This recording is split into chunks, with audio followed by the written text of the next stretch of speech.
The year was 2241. It began like any other morning. Cities buzzed with life, ships moved through the sky, and people worried about their small daily problems. No one expected the day to change history. At exactly 9:47 GMT, the skies above Earth split.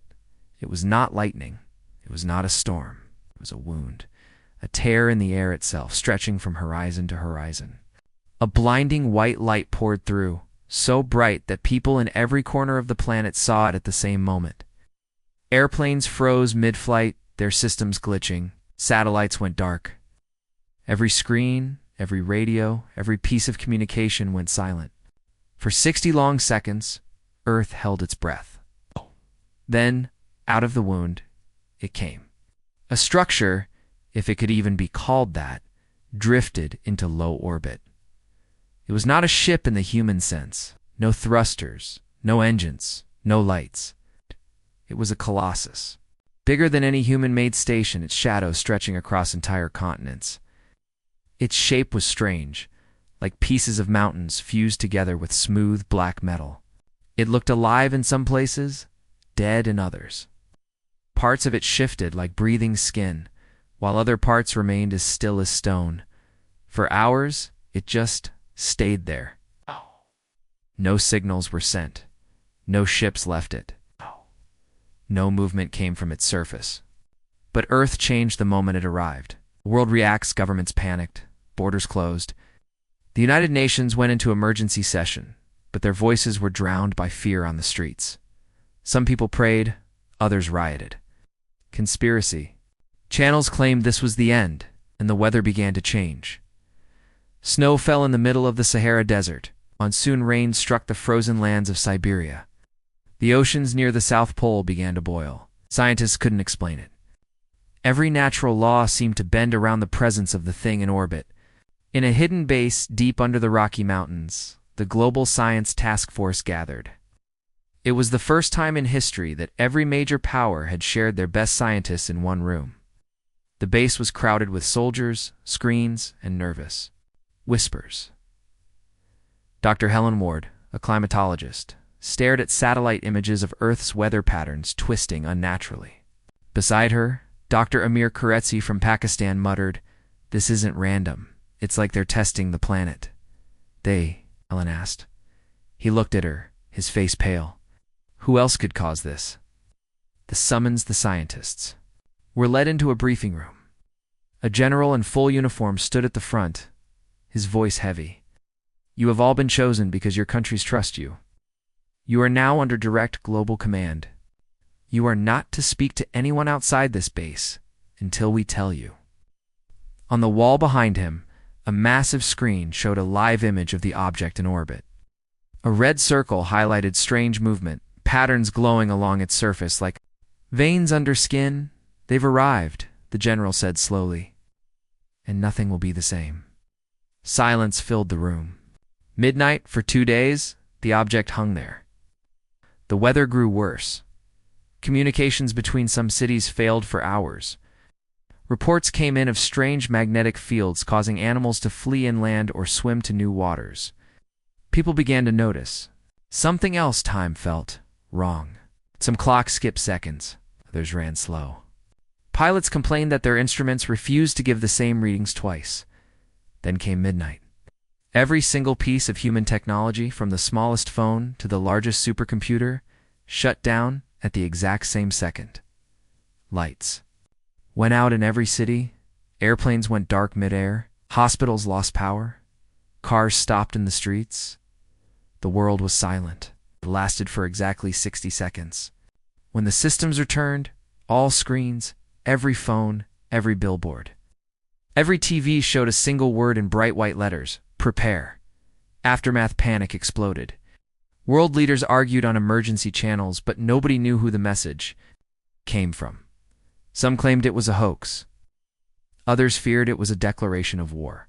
But deep in the Rocky Mountain base, scientists noticed something the public did not. The message had not been broadcast. It had been burned directly into the electronics themselves, as if the devices had always been waiting to show it. Dr. Qureshi stared at the data. "They can reach into anything we build," he he whispered. "No firewall, no defense. Nothing is safe." Dr. Ward's voice was cold. "If they can do that, they've already won." The general turned to the room. "We have one mission. Find out what they want before they decide to take it." Outside, the sky still glowed faintly where the wound had opened. The massive structure drifted silently as if watching. And somewhere deep inside that alien colossus, something shifted as if it were waking up. The object in the sky had, now, been there for 3 days. News channels called it the Silent Crown. Military satellites watched it every second, but it didn't move, not even a millimeter. It just hovered above the planet, blocking out a patch of stars. Dr. Mara Voss, one of the scientists brought to the secret military base, couldn't take her eyes off the live feed on the wall screen. The image showed the massive structure in incredible detail. Its surface was covered in strange patterns, like veins of glowing silver running across black metal. It looked alive, almost breathing. The base was tense. Soldiers moved quickly. Between rooms, doors slammed. People whispered, as if afraid the thing in the sky might hear them. Then, at exactly 2:13 GMT, the patterns on the structure shifted. For the first time it moved. Slowly, a long section of its lower surface began to open like a flower blooming in reverse. From the opening, a single dark shape emerged, falling toward Earth without any visible thrusters or flames. "It's coming down," a technician whispered. His voice shook. Mara felt a cold weight in her stomach. "Where will it land?" The technician typed quickly, calculating its path. "It's not landing. It's choosing somewhere." Alarms blared. A voice over the speakers shouted, "All units, prepare for inbound contact, priority 1." The falling object was massive, almost a kilometer long, and yet it glided with unnatural silence. As it approached, the weather warped again. Lightning storms cracked in clear skies. Rain fell upward into the clouds. In the control room, screens flickered and static hissed in their headsets. Mara leaned closer to the feed. "It's slowing down." It came to rest in the middle of the Pacific Ocean, floating just above the water. The waves beneath it began to swirl, forming perfect spirals as if pulled by invisible hands. Suddenly, the lights in the base went out. Total darkness. The red emergency lights stayed on. In the silence, there was a sound, not from the speakers, not from any device, but inside every person's mind. A voice cold, ancient. "We have come, you will listen." Some clutched their heads, screaming. Others froze, unable to move. Mara gasped for air as images flashed in her mind, burning cities, shattered moons, and oceans boiling away under alien suns. When it stopped, the lights flickered back to life. The technician spoke first, his voice trembling. "That wasn't a transmission. It was inside us." Mara's hand shook. She looked at the screens again. The ocean around the object was now glowing, and shapes were moving under the surface, too many to count. The military commander stepped forward, pale but steady. "Everyone to the situation room." This is no longer observation. This is first contact. As they hurried down the corridor, Mara whispered to herself, "If this is how they arrive, what happens when they decide to stay?" Cliffhanger in the situation room. A new satellite feed comes online, showing that 10 more identical objects have appeared around the planet. The room felt smaller than it was. Every eye in the situation room stared at the giant wall screen, where the live feed showed the 10 new structures hanging above different regions of Earth. Each one hovered with unnatural stillness, as if gravity itself didn't matter to them. General Harrow stood at the head of the table. His jaw was tight, his voice sharp. They didn't just come to one place. They're here for the entire planet.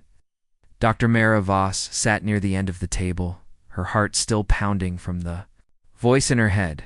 She noticed something odd. The glowing patterns on each of the structures seemed to change, like symbols shifting into new shapes. "Is that writing?" she asked, leaning forward. The technicians began zooming in on the feed. Sure enough, the symbols were not random.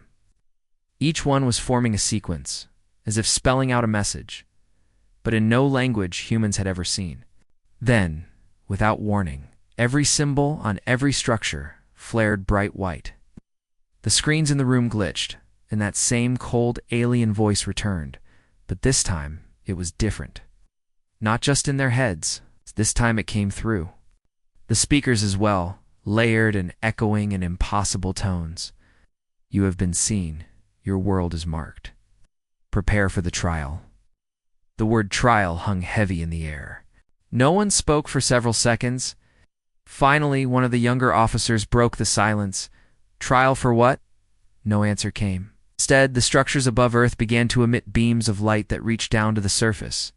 Each beam struck a different location, a desert in Africa, a frozen wasteland in Siberia, deep jungles in South America, and more.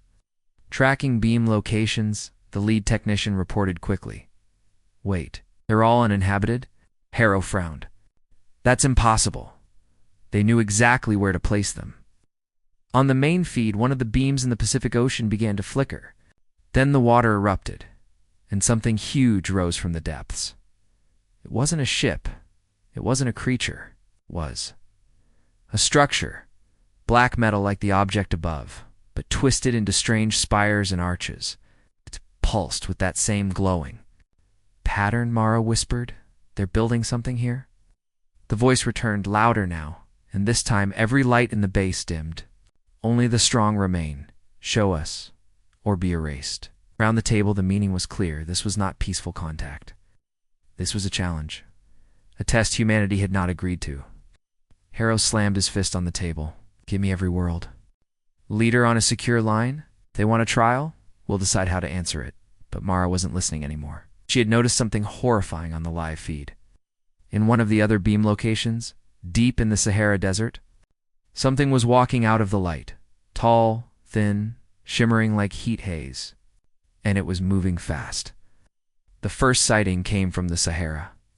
Satellite feeds showed a single figure moving across the dunes faster than any vehicle could track. Its body was thin but tall, its movements smooth, almost fluid. The air shimmered around it as though reality bent wherever it stepped. Then more reports came in, one in Siberia, another in the Amazon, then the Australian outback. In each beam site, a figure had emerged, and all were advancing toward human territory. Inside the Situation Room, General Harrow barked orders. Lock down all major cities, evacuate rural settlements near the beams, and get me eyes on every approach path. Dr. Mara Voss was glued to the live feed from Africa. The creature didn't. Run or stumble over the dunes. It glided, never slowing, never hesitating, as if it knew exactly where it was going.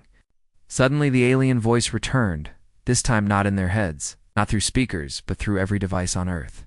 Phones, radios, computers, even car dashboards came alive with the same cold, layered tones. The trial begins. Each city will be visited. Only those who endure will remain. Harrow's eyes narrowed. They're not just testing us. They're hunting. Military drones were scrambled immediately. The first one reached the Sahara figure within minutes. The feed showed the creature up close. Its body was smooth and metallic. Its face featureless except for faint glowing lines that shifted like liquid circuits. Fire a warning shot, Harrow ordered. The drone launched a high-energy pulse, round enough to destroy a tank. But when the projectile reached the target, it vanished, simply blinked out of existence. No explosion, no debris. The creature kept moving. Did it absorb the shot? Tech whispered. No, Mara said softly. It removed it, like it plucked it out of reality. Before anyone could react, the alien raised one long arm toward the drone. The feed went black. Then cities started reporting power failures. Not random. Targeted. Every city nearest to a beam location went dark, its defenses disabled. Harrow slammed a hand on the table. They're isolating the cities, preparing the battlefield. The voice returned one last time, slower, heavier, almost eager. Show us your champions. They will decide your fate. Across the world, panic erupted. People didn't know who these champions would be. Soldiers, leaders, anyone willing to fight? Mara felt a chill. The creatures weren't here to destroy Earth immediately. They wanted to see how humans would respond. And whatever this trial was, it wasn't going to be fair. Cliffhanger. In the blackout of New Cairo, The first champion is chosen, but not by humans. The aliens choose for them. The blackout in New Cairo was total. Streetlights, homes, hospitals, all dark. Only the silver glow of the alien beam lit the skyline, casting long, ghostly shadows across the empty streets. Inside an underground shelter, hundreds of evacuees huddled in silence. The air was thick with fear. Then, without warning, the alien voice filled the room. Candidate identified. A narrow shaft of pale light appeared in the center of the shelter. People shrank back from it, some screaming, some praying. The light stopped on a single man, Malik Fidel, a sanitation worker barely in his 30s. He froze. I'm no soldier. The beam didn't care, pulled him upward, as if gravity no longer existed. Got the skew. His body rose weightlessly, disappearing into the blinding light above. In Washington, General Harrow watched the scene on a military feed. They're choosing at random? He asked. No, Dr. Mara Voss replied.